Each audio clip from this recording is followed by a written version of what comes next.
Aliyepaswa kuusimamia mpira wa miguu ameshindwa kujisimamia na akashindwa kabisa kuusimamia mpira wa miguu. Na wazungumzia TFF na wazungumzia bodi ya ligi. Kinachowatesa mashabiki wa Simba mpaka na wao wanasema kama noma na iwe noma na sisi hatuchezi. Wametunga kabisa hiyo slogan, kama noma na iwe noma na sisi hatuchezi. Maana yake ni kwamba wanadhani au wanaamini kwamba Yanga wako favored. Na kwa sababu Yanga wako favored, hawaoni sababu ni kwa nini wawe sehemu ya kuwa favor Yanga. So they have to show that they are against what has been done to young Africans, then kuweza kufikisha ile message yao. Inawezekana wakawa na sababu ambazo ukiwapa muda wa kuwasikiliza zikawa na mashiko, lakini kwa maslahi ya mpira wa miguu I think tarehe 25 kinapaswa kupigwa kwa maslahi ya mpira wa miguu, kwa sababu bila kuangalia nani atashinda, bila kuangalia nani atapoteza, kwa maana ya kwamba nani mwenye haki na nani asiyekuwa na haki. Ili mpira ushinde ni lazima kanuni zake ziheshimiwe. Ni lazima dakika 90 zichezwe. Hapo mpira utakuwa umeheshimiwa. Kama itatokea Simba Sports Club wakaamua kutokupeleka timu uwanjani kwa sababu mashabiki wao wamesema well and good, watakuwa wamewaheshimu mashabiki zao kwa sababu mashabiki zao hawataki timu yao iende uwanjani.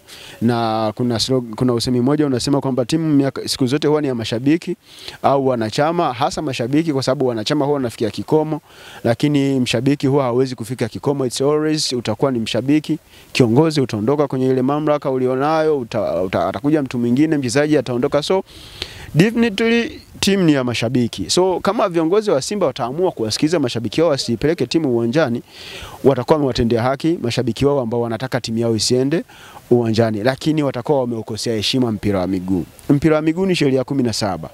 Mpira wa miguu ni zile kanuni zilizowekwa kwa niaba ya kuendesha mpira wa kwa ajili ya kuendesha ule mpira wa miguu. Mpira wa miguu ni zile dakika 90. Kinapokuwa moja kati ya hivi vitatu vimekuwa violated, ina maana mpira wa miguu haujaheshimiwa. So tumeshaukosea heshima mpira wa miguu kwa muda mrefu. Tarehe 8 tuliukosea heshima mpira wa miguu. Tarehe 15 tumekosea heshima mpira wa miguu. So I think ni muda mwafaka sasa kwa mpira wa miguu kuheshimiwa. Uheshimiwe, dakika 90 zichezwe, bingwa wapatikane. Haya makando yote, uzuri wa bahati tunaenda kuwa na viongozi wapya. No matter what, tunaenda kuwa na viongozi wapya kwa sababu hatutakuwa na mwenyekiti wa bodi ya ligi aliyepita, hatutakuwa na CEO wa bodi ya ligi aliyepita, ingawa mind you amesimamishwa, hajaondolewa. So inawezekana bani yake ikaondolewa na akaendelea kuwa CEO wa bodi ya ligi. Lakini TFF kuna uchaguzi pia. It's either anaweza kashinda Karia au asishinde. Akishinda ataendelea kuwepo, lakini I'm confidently hawezi kushinda na ile kamati yake yote ya utendaji ya TFF. Kutakuwa kuna mabadiliko. Kuna vitu vitabadilika, lakini hii sichezi imeshatuma message. Inaweza ikapelekea taswira uendeshaji wa mpira wa miguu wa Tanzania ikabadilika na sisi tukaja kuwa na ligi nzuri sana. So kwangu mimi mashabiki wa Simba wana haki kwa sababu wanahisi kuonewa, lakini hiyo haki yao imevuka mstari kwa sababu inaenda kukosea heshima mpira wa miguu. Kuwa bandi ni kitu kibaya sana, na ukiwa mtu ambaye unaupenda mpira wa miguu huwezi kusikia au huwezi kutamani kusikia taifa lako linafungiwa, yani lisiwe involved kwenye mpira wa miguu, kitu ambacho mtu unachokipenda. Lakini kulingana na uhovyo ambao umekuwa ukiendelea kwenye mpira wa Tanzania, kuna wakati unaweza kusema it's better to a band, labda watu watajifunza na watajua hichi tunachokifanya tunakosea, then itakuwa somo limetokea. Unajua mtu anapokuwa amekosea anapaswa kuwa punished on the spot ili ajutie kile ambacho alichokifanya. Hizi akhirisha kugoma, kufokeana, kuburuzana kuna kutokea kwenye mpira wa Tanzania, sio matukio ya kuentertain. It's either kuna mtu amesahau nafasi yake au kuna mtu anataka kuchukua nafasi ya mwenzake, kitu ambacho sio sahihi. Anapaswa mtu aheshimiwe kwa nafasi yake na mtu atende kwa nafasi yake. Kufungiwa sio kitu kizuri hata kidogo. I think tutasurvive.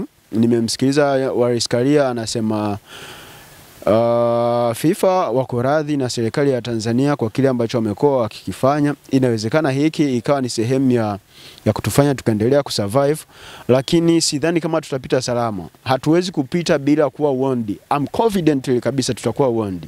Hatuwezi kuwa bandi, lakini tutakuwa warned kwenye kile ambacho kinachokuwa kinaendelea, na hii itakuwa ni alarm kwa wale wote ambao wanataka kuonyesha kwamba wao wana mabavu kuliko mamlaka. Inaweza ikawa ni message nzuri sana. Let's say mwaka huu tunaenda kuandaa CHAN, na mwaka ujao mwaka 2027 tunaenda kuandaa AFCON. Halafu inatokea tumekuwa bandi kwa sababu tu kuna Young Africans waligomea mchezo, Simba Sports Club waligomea mchezo, TFF hawakutimiza majukumu yao, ikalazimika serikali watoe maelekezo. Nani wa kulaumiwa? Ni hawa ambao walishindwa kusimamia nafasi zao, ni hawa ambao walishindwa kuheshimu mamlaka za mpira. Ikalazimika serikali ije kutoa maelekezo, ije kutoa mapendekezo kwamba ni kitu gani kinapaswa kufanya.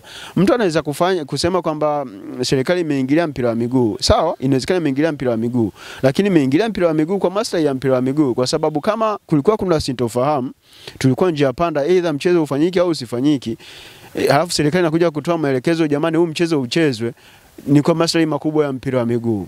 Unaweza kusema kwa engo moja mpira umeshinda, ingawa si kanuni za mpira wa miguu zilizofanya kazi, lakini by enemy somehow unaweza kusema mpira wa miguu ulishinda kwa sababu dakika 90 zitachezwa. Unless otherwise mpira ili ushinde kwa 100%, kanuni za mpira wa miguu zinapaswa kuheshimiwa, kanuni za mpira wa miguu zinapaswa kufuatwa, mamlaka za mpira wa miguu zinapaswa kuheshimiwa, na wale wanaopaswa kuziheshimu mamlaka za mpira wa miguu, na wazungumzia Simba na Yanga, nao pia wanapaswa kuziheshimu.